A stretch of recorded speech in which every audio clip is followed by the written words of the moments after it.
पिछले कुछ दिनों में कुछ लोगों के पीएफ विड्रॉल अप्लाई करते टाइम पे कुछ इस टाइप का error regarding the pan KYC कुछ आ रहा है, जिसका क्या सॉल्यूशन है और ये एरर क्यों आ रहा है इसके बारे में आज बात करेंगे पूरी की पूरी। So keep watching the video.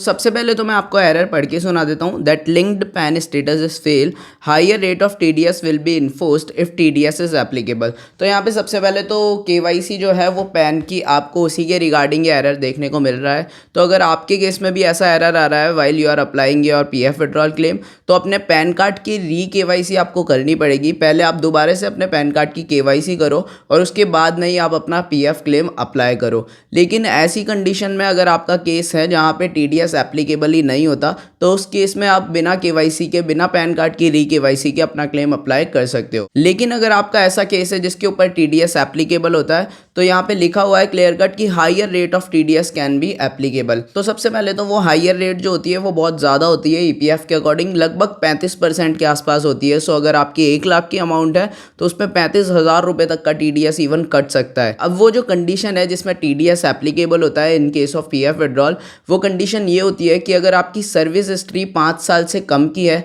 यानी आपने पीएफ का जो कंट्रीब्यूशन है वो 5 साल से कम टाइम पीरियड का किया है, और आपकी जो एम्प्लॉय प्लस एम्प्लॉयर शेयर है यानी ईपीएफ अमाउंट है वो 50,000 से 50,000 से ऊपर की है।